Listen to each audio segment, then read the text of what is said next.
A billionaire tech mogul stands in his marble foyer, staring at a USB drive that's just been delivered to every major news outlet in the country. His hands tremble as he realizes his maid, the woman he tormented, abused, and dismissed as insignificant for 18 months, has just exposed crimes that will destroy everything he's built. But this isn't a story about revenge. It's about justice. And it begins on a cold November morning when Maria Santos walked through iron gates into what would become her personal nightmare. What you're about to hear will shock you. It will make you angry. But it will also show you that the people we overlook, the ones we consider powerless, sometimes hold the greatest power of all. This is the true story of how a poor maid brought down a billionaire empire, not with violence, but with patience, intelligence, and the one thing her abuser never expected her to have, evidence. Maria Santos had always been good at becoming invisible. At 32 years old, she'd perfected the art of moving through spaces without leaving an impression. A skill born from necessity, not choice. As she stood outside the Wellington estate that November morning, her breath forming small clouds in the freezing air, she wondered if invisibility would be enough to survive whatever waited behind those towering iron gates. Her worn suitcase sat at her feet, containing 3 changes of clothes, a photo of her mother before the cancer, and a silver cross her grandmother had given her. Everything else, the apartment, the furniture, the life she'd built, had been sold to pay for treatments that ultimately weren't enough. Her mother had survived, but barely, and the monthly medical bills continued to arrive like clockwork, each one a reminder that Maria's choices were no longer her own. The employment agency had been clear. Victor Wellington was demanding, particular, and went through household staff like tissue paper. But he paid well. Better than any position Maria could hope to find with just a high school diploma and a decade of cleaning experience. She needed this job. She needed it desperately enough to ignore the warnings, the sidelong glances from the agency coordinator, the slight hesitation before handing over the address. The gate buzzed open without her touching the intercom. Maria picked up her suitcase and walked the long driveway, her shoes crunching on perfectly maintained gravel. The mansion rose before her like something from a movie. All glass and steel and impossible angles, designed to intimidate. She'd cleaned wealthy homes before, but nothing like this. This was the kind of wealth that made ordinary people feel like trespassers in their own lives. A man in an expensive suit opened the door before she could knock. Victor Wellington was 45, with silver threading through his dark hair and the kind of smile that looked calculated rather than genuine. His eyes swept over her once, assessing, categorizing, dismissing. "You're Maria Santos." It wasn't a question. "You're late." Maria checked her watch. She was 3 minutes early. "I apologize, Mr. Wellington. The traffic." "I don't accept excuses." He handed her a thick binder. "These are the house rules. 20 pages. I expect you to memorize them by tomorrow. Your quarters are on the 3rd floor, East Wing. You'll start at 5 a.m. The kitchen must be pristine before I come down for breakfast at 7. Any questions?" Maria had dozens of questions. She asked none of them. "No, sir." "Good. People who ask too many questions don't last long here." He turned away, already focused on his phone. "Mrs. Chen will show you to your room. Don't disappoint me, Miss Santos. I have very high standards." The housekeeper who appeared was in her 60s, with kind eyes that held a warning Maria couldn't quite read. As they climbed the stairs to the staff quarters, Mrs. Chen spoke in a low voice. "Listen carefully, because I'll only say this once. Mr. Wellington is not a kind man. He will find fault with everything you do. He will dock your pay for reasons that make no sense. He will make you feel small." She paused outside a narrow door. "But you need this job, don't you?" Maria nodded, throat tight. "Then learn to be invisible. Do your work perfectly. Stay out of his way. And whatever you do, never go into his private study on the second floor. He's fired 3 girls for that alone." Mrs. Chen's expression softened slightly. "Your room. It's not much, but it's clean." The room was barely larger than a closet, with a single bed, a dresser, and a window that looked out over the service entrance. Maria had lived in worse. She'd live in worse again if she lost this position. That first night, Maria lay awake reading the house manual by the light of her phone. The rules were absurd. She was forbidden from making eye contact with Mr. Wellington's guests. She couldn't use the main staircases. She had to wear specific colors on specific days. She was allotted 2 rolls of paper towels per week for the entire mansion. The list went on and on, each rule designed not for efficiency but for control. At 4:30 a.m., her alarm shattered the darkness. Maria dressed quickly, pulled her hair into a tight bun, and made her way down to the kitchen. The marble floors gleamed even in the pre-dawn light. She began her work, moving efficiently through tasks she'd performed 1,000 times before. Victor Wellington appeared at exactly 7 a.m., immaculate in a charcoal suit. He ran a finger along the counter, examined it, then looked at Maria with cold eyes. "There's a water spot on the faucet." Maria's heart sank. She'd polished that faucet 3 times. "I'm sorry, Mr. Wellington. I'll $20 from your first check." He poured himself coffee from the pot she'd prepared. "Excellence, Miss Santos. I expect nothing less." As he walked away, Maria understood. This wasn't about water spots. This was about power. And she had just entered a game she didn't know she was playing. Before we continue with this incredible journey, I spent countless hours researching and crafting this story to bring you something truly meaningful. If stories like this touch your heart and you want to see more acts of justice that expose the truth about power and corruption, please subscribe and hit the notification bell. It means the world to me and helps these important stories reach others who need to hear them. Now, let's see what happens next. The abuse started subtly, like winter creeping in, so gradual that Maria almost didn't notice until she was frozen in place. Week 2. Victor began calling her to his private quarters at night. "The guest bathroom needs cleaning," he'd say, though she'd already cleaned it that morning. He'd watch her work, standing too close, his presence filling the room like poison gas. Week 4. The first time he touched her, it was disguised as an accident. His hand on her lower back as he passed in the hallway. "Excuse me," he'd said, but his fingers lingered a beat too long. Week 6. Maria arrived at work to find her weekly pay envelope $20 short. When she respectfully asked about it, Victor had smiled that cold smile. "You used an extra roll of paper towels. Everything has a cost, Miss Santos." By month 3, the accidents weren't accidents anymore. It was a Tuesday night when everything changed. Victor had summoned her to his bedroom suite at 11 p.m. "The carpet needs vacuuming," he'd said over the intercom, though the cleaning crew had serviced it that afternoon. Maria climbed the stairs with dread pooling in her stomach. She'd learned to recognize the tone in his voice, the one that had nothing to do with cleaning and everything to do with power. When she entered, he was sitting on the edge of his bed in a silk robe, a glass of scotch in his hand. "Close the door, Maria." "Mr. Wellington, I said close the door." His voice dropped to something dangerous. "Unless you'd prefer I call the employment agency tomorrow. Tell them you've been stealing from me." Maria's blood turned to ice. "I would never." "Wouldn't you? Who do you think they'd believe? A billionaire or a desperate woman drowning in debt?" He stood, moving toward her.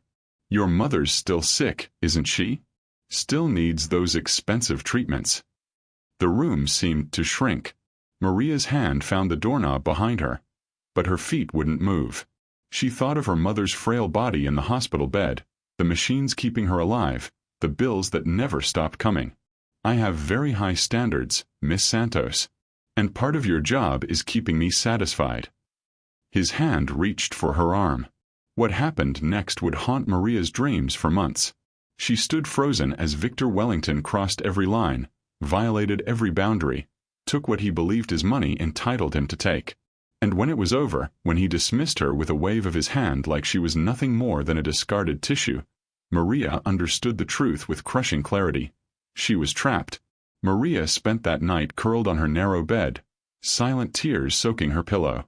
She couldn't scream, couldn't report it, couldn't even quit. One phone call from Victor Wellington would destroy her mother's healthcare coverage, ruin any chance of future employment, maybe even result in false criminal charges. She'd seen enough true crime documentaries to know how easily wealthy men made problems disappear. But as dawn broke and she forced herself out of bed, something shifted inside her. The numbness began to harden into something else, something cold and calculating. If she couldn't escape, she could document. Maria started small. She noticed that Victor was careless with his trash, often throwing away documents without shredding them. That first week, she began smoothing out crumpled papers before disposing of them, taking photos with her phone when they contained anything interesting. Bank statements, email printouts, meeting notes with names and numbers. She bought a small voice recorder with her meager savings, the kind you could hide in a pocket or an apron. Every interaction with Victor she recorded. Every degrading comment, every threat, every late-night summons.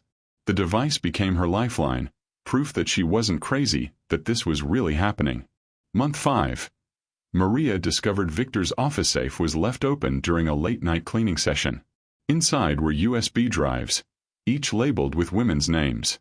Her stomach turned. She photographed everything, though she couldn't risk taking anything. Month 7. She learned Victor's computer password by watching the reflection in the window behind his desk while pretending to water plants. That night, while he attended a charity gala, Maria accessed files that made her blood run cold. Communication logs about inventory, financial transfers to offshore accounts, and photos, so many photos, of young women who looked just as desperate as Maria felt. Mrs. Chen found Maria in the kitchen one morning, staring at nothing, dark circles under her eyes. "Child, you look like a ghost." Maria managed a weak smile. "Just tired." The older woman's eyes were knowing. "He's done it to you too, hasn't he?" The question hung in the air. Maria's throat tightened, but she didn't deny it. Mrs. Chen sat down heavily. "I should have warned you more clearly. But who listens to old housekeepers?" She reached across the table, her weathered hand covering Maria's. "There were others before you. Sarah lasted 3 months. Jennifer only 6 weeks. They all left broken, and no one believed them when they tried to speak up. Why didn't you say something?" Maria's voice cracked. "To who? I'm an immigrant on a work visa. My family depends on my income. Victor Wellington owns people like us." Mrs. Chen's jaw tightened. "But I've been documenting too. Names, dates, what I've overheard. I have a folder hidden in my room. 10 years of watching that monster operate." Maria's heart began to race. "Mrs. Chen, what if we weren't alone? What if there were others?" The older woman's eyes sharpened. "What are you thinking?" "I'm thinking that one voice against a billionaire is nothing. But multiple voices? With evidence." Maria leaned forward. "I've been collecting proof. Photos, recordings, documents. What if we could find the other women? What if we could build a case so airtight that even his lawyers couldn't make it disappear?" For the first time in months, Maria saw something like hope flicker in Mrs. Chen's expression. "That's dangerous. If he finds out." "He won't. Because to him we're invisible." Maria's voice steadied with newfound purpose. "He doesn't see us as threats. He sees us as things. And that's going to be his biggest mistake." Mrs. Chen squeezed her hand. "Then let's make him regret every moment he thought he was untouchable." What would you do if you discovered someone powerful was systematically abusing vulnerable people? Would you stay silent to protect yourself, or would you risk everything to expose the truth? Let me know your thoughts below. I read every comment.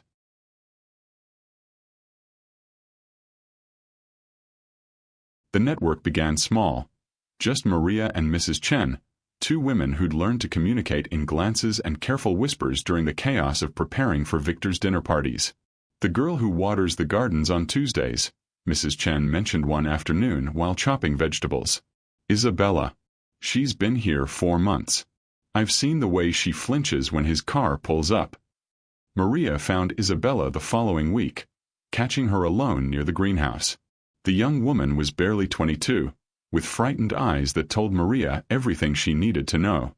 "I don't know what you're talking about," Isabella said initially, her voice shaking.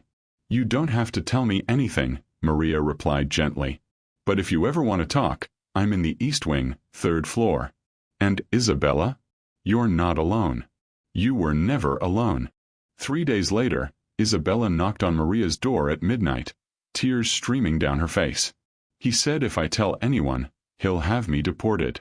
My family, they're counting on the money I send home." Maria handed her tissue and listened. Then she showed Isabella the voice recorder. "I've been documenting everything. Every threat, every violation. Would you be willing to let me record your story?" Isabella nodded, and that night, another piece of evidence joined Maria's growing collection. The circle expanded carefully. Through Mrs. Chen's decade of observation and Maria's quiet inquiries, they identified 7 women currently working on the estate who'd experienced Victor's abuse.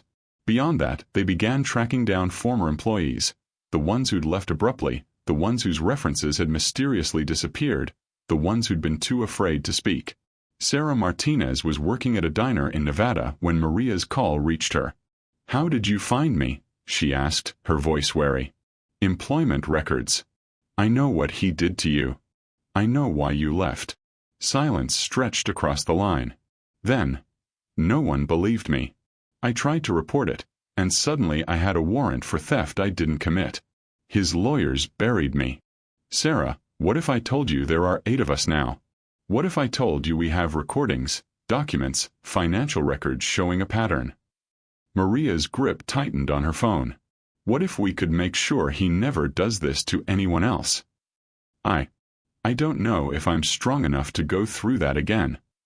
"You don't have to decide now. But I'm building a case. A real one. And when the time comes, your testimony could help put him away." Maria's voice softened. "You survived him, Sarah. That took more strength than most people have. Just think about it." 2 weeks later, Sarah sent Maria a detailed written statement and copies of threatening emails Victor had sent her. "Make him pay," she wrote. "For all of us." Month 12 brought the first real crisis. Maria was cleaning Victor's home office when she noticed his laptop was unlocked, a rare oversight. Her heart pounded as she quickly inserted a USB drive and began copying files. Financial records, emails, encrypted folders she'd need time to decode. The download bar crept forward. 70%. 80%. "What are you doing?" Maria's blood turned to ice. Victor stood in the doorway, his expression unreadable. Her mind raced. The USB drive was still connected, the progress bar visible on the screen. She had seconds to make a choice that could destroy everything. "I was just cleaning around your computer, Mr. Wellington," she said, her voice remarkably steady. "I noticed it was unlocked and wanted to let you know before someone else came in." He moved toward the desk, his eyes narrowing. Maria's hand hovered near the mouse, ready to eject the drive, but that would give everything away. "You were touching my computer." It wasn't a question. "No, sir. I was about to move your coffee cup to wipe down the desk when I saw the screen was on. I know how particular you are about security." Victor's jaw tightened. He looked at the screen, then at Maria, suspicion radiating from every pore. The USB drive was hidden behind the monitor. But if he walked around the desk? "Get out." "Yes, sir." Maria turned to leave, her legs threatening to give out. "Wait." His voice stopped her at the door. "Leave your phone on the desk." Maria's heart sank. "Mr. Wellington, you heard me. Your phone. Now." She had no choice. Slowly, Maria placed her phone on the edge of the desk, watching as Victor picked it up and began scrolling through it. Her recordings were stored on the cloud and the device was password protected beyond the lock screen. But if he forced her to unlock it fully? "You take a lot of photos of documents," he said, his voice dangerous. I sometimes photograph recipes from the cooking magazines in the kitchen. For my mother. She likes to try new dishes." Victor stared at her for a long moment. Then he threw the phone at her chest. "If I ever catch you near my computer again, you'll wish you'd never walked through my gates." "Understood." "Yes, sir." Maria left, her hand shaking so badly she could barely hold her phone. But as she climbed the stairs to her room, she checked her cloud storage. The files had finished uploading before Victor appeared. She had them. That night, Mrs. Chen found her hyperventilating in the kitchen. "He almost caught me," Maria gasped. "He knows something is wrong. What if he's watching us now? What if he checks the security cameras and sees?" "Breathe, child." Mrs. Chen held her shoulders firmly. "You've been careful. We've all been careful. But maybe it's time to consider that we have enough." "Enough for what?" "Enough to go to the authorities. Enough to go public." The older woman's eyes were serious. "You're right that he's suspicious. Which means our time is running out. We need to decide, do we keep gathering evidence and risk getting caught, or do we use what we have now?" Maria thought of the 7 women still working on the estate, still enduring Victor's abuse. She thought of Sarah and the others who'd escaped but carried the scars. She thought of the files she'd just obtained, evidence of financial crimes that could put Victor away even if the sexual assault charges somehow failed. "We need one more thing," Maria said quietly. "The locked study on the 2nd floor. Whatever he's hiding in there, it's the key to everything. I can feel it."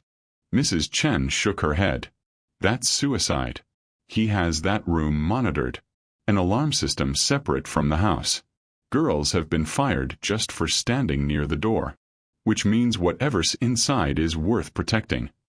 Maria's resolve hardened. "I need to get in there, Mrs. Chen. One way or another." For the next 3 weeks, Maria became obsessed with Victor's private study. She watched his routines, noting when he entered, how long he stayed, what mood he was in afterward. She observed the security panel outside the door, a biometric scanner requiring both a fingerprint and a 6-digit code. The fingerprint was impossible. But codes could be observed. Maria began positioning herself strategically during Victor's evening routines. Watering plants in the hallway. Cleaning the nearby bathroom with the door slightly ajar. Polishing the banister with perfect sightlines to the security panel. It took 11 days of careful observation before she caught it. Victor's fingers moving across the keypad. 2-8-1-9-5-3. She repeated the numbers in her head like a prayer, memorizing them. But she still needed his fingerprint, and that seemed impossible until Isabella mentioned something in passing. Mr. Wellington's gym glasses. He's always leaving them places. I must return them to him 5 times a week. Maria's mind began racing. Glasses meant fingerprints. Clear, perfect fingerprints on smooth surfaces.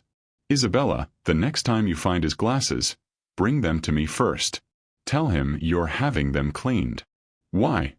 "Because I'm going to borrow his fingerprint." The opportunity came on a Thursday.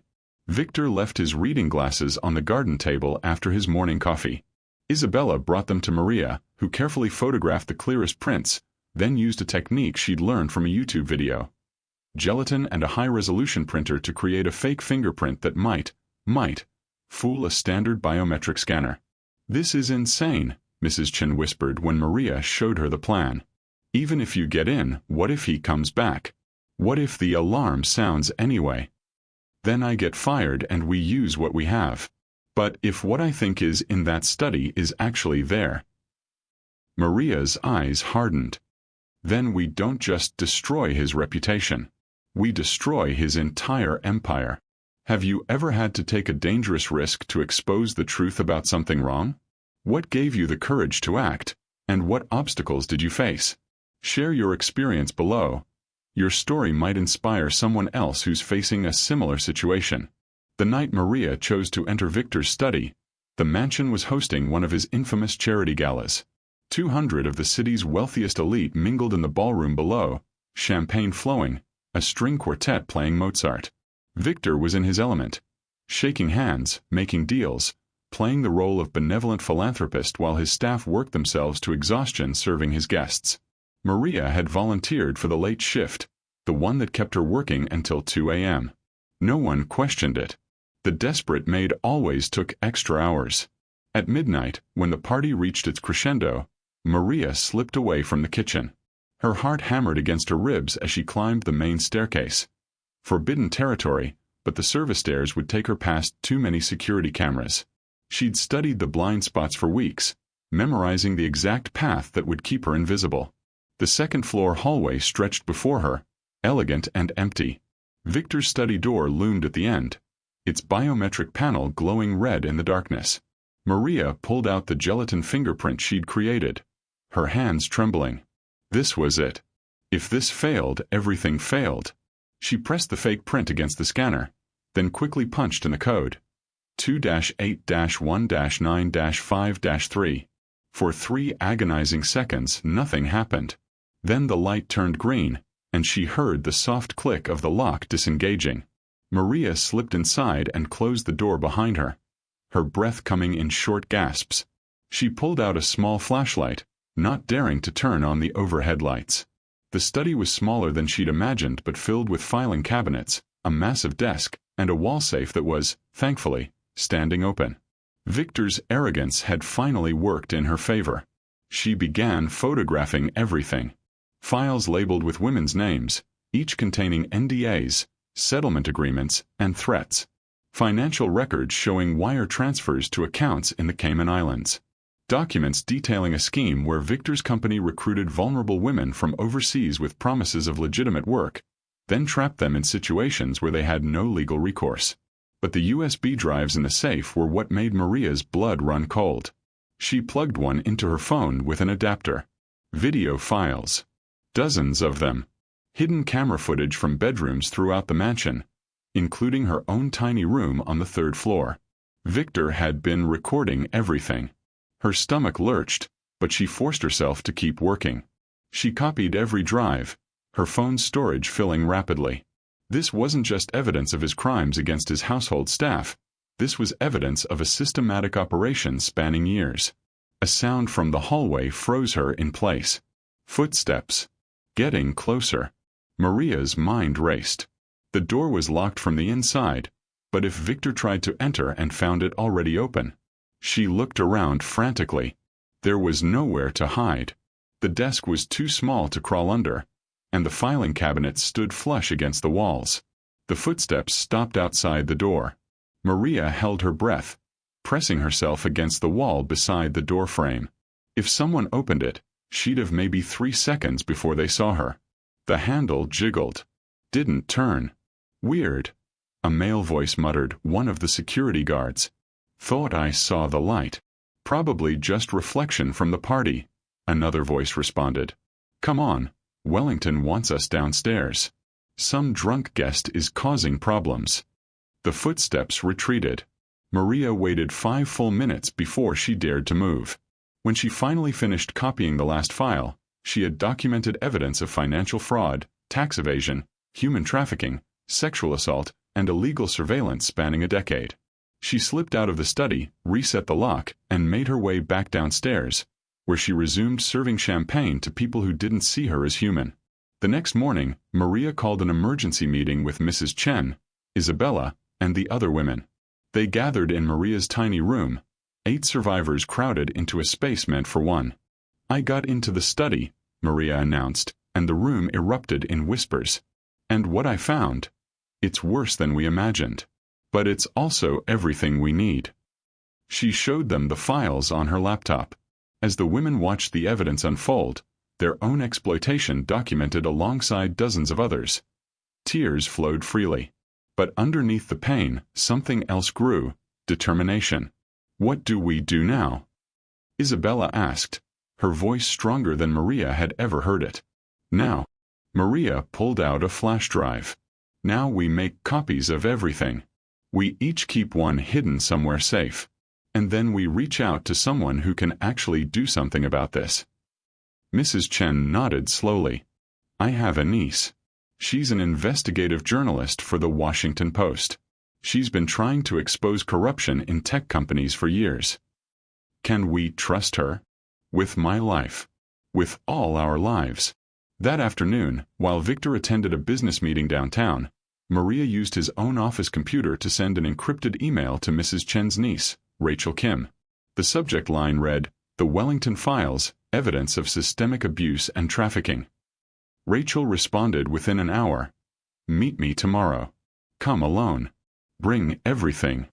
Rachel Kim was 35, sharp-eyed, and had won a Pulitzer for her exposé on corporate malfeasance. She met Maria at a coffee shop 40 minutes from the estate, her laptop already open. Mrs. Chen says you have evidence against Victor Wellington. More than evidence. Proof. Maria slid the USB drive across the table. Financial crimes, human trafficking, sexual assault, illegal surveillance. 10 years of documented abuse. Rachel plugged in the drive, and Maria watched her expression shift from skepticism to shock to cold fury as she scrolled through the files. This is... Jesus Christ, this is massive. Rachel looked up, her eyes intense. You understand what publishing this means? Wellington's lawyers will come after everyone involved. You'll be sued, harassed, possibly threatened. We're already being threatened. Every single day we stay in that house. Maria's voice didn't waver. The only difference is, now we have a chance to make it stop. I need to verify everything. Cross-reference the financial records, confirm the identities of the victims, build a timeline. Rachel was already typing notes. This will take weeks, maybe months. Can you stay safe that long? We'll have to. And the other women, will they go on record? Maria pulled out a folder. 7 current employees willing to testify. 12 former employees we've tracked down. All of them have signed statements. All of them are ready to face him in court. Rachel stared at the documents, then at Maria. Who are you? Really? I'm nobody. I'm a maid. That's the point. Maria's eyes held steady. He thought we were invisible. He thought we didn't matter. And that's exactly why we're going to destroy him. 6 weeks later, the Washington Post published a 10,000-word investigation titled, The Wellington Empire: How a Tech Billionaire Built His Fortune on the Backs of Exploited Women. The article detailed everything. Financial crimes totaling over $200 million in tax fraud and money laundering. A human trafficking operation that had brought vulnerable women from overseas under false pretenses. Systematic sexual abuse of household staff spanning a decade. Illegal surveillance of employees in their private quarters. But what made the story impossible to ignore were the voices. 19 women, named and quoted, sharing their experiences. Photos of the hidden cameras. Copies of the hush money agreements. Audio recordings of Victor's threats. The response was immediate and devastating. Within hours, Wellington Technology's stock price plummeted by 40%. The board of directors called an emergency meeting. Law enforcement agencies launched criminal investigations. Victor's business partners began distancing themselves publicly. By day 2, federal agents raided the Wellington estate with warrants for financial records and electronic devices. Maria watched from her window as they carried out boxes of evidence. Evidence she'd helped them find. By day 3, Victor Wellington was arrested on charges of tax fraud, money laundering, and human trafficking. The sexual assault charges would come later, as more victims found the courage to come forward. And Maria. Maria stood in the grand foyer where she'd first arrived 18 months ago, no longer invisible. Cameras from every major news outlet pointed in her direction as she read a prepared statement on behalf of all the survivors. We were told we didn't matter. We were treated as disposable. We were silenced by our own desperation and his power. Her voice carried across the crowded driveway. But we documented everything. We found each other. We built a case that no lawyer, no matter how expensive, could make disappear. And today, justice isn't just a word rich people use at charity galas. Today, justice is real. 3 months after Victor's arrest, Maria stood in a very different kind of mansion. This one belonged to Rachel Kim's newspaper, hosting an award ceremony for investigative journalism. Maria wore a dress Mrs. Chen had helped her pick out. Simple but elegant, nothing like the uniform she'd worn for 18 months. The Courage in Journalism Award, the presenter announced, goes to Maria Santos, whose bravery in documenting abuse and organizing survivors led to one of the most significant corruption exposés of the decade. As Maria accepted the award, she thought of the woman who'd walked through those iron gates with nothing but a worn suitcase and crushing desperation. That woman had learned to be invisible. This woman, standing before hundreds of journalists and advocates, had learned that invisibility could be a weapon. But the real transformation wasn't the award or the recognition. It was what came after. Maria used her story to launch the Invisible Voices Foundation, an organization dedicated to helping domestic workers document workplace abuse and access legal resources. Mrs. Chen became the director of operations. Isabella headed the outreach program for immigrant workers. Sarah, the former employee from Nevada, ran the legal advocacy division. Within a year, they'd helped 73 workers escape abusive situations and successfully prosecuted 12 cases of exploitation. The network Maria had built in Victor Wellington's mansion became a nationwide movement. One afternoon, Maria received a call from a young woman named Sophia, working for a wealthy family in California. "I saw your interview," Sophia said, her voice shaking. "My employers, they're doing the same things. The abuse, the threats. But I have no proof. I don't know what to do." Maria smiled, reaching for the packet of information they now sent to every caller. "Sophia, let me tell you about a device called a voice recorder. And let me introduce you to some people who understand exactly what you're going through. You're not alone anymore. None of us are." This story shows how courage and documentation can bring down even the most powerful abusers. What's one way you could stand up against injustice in your own community? Have you ever witnessed someone being mistreated and wished you'd done something? Challenge yourself to be the person who acts, and share your commitment in the comments.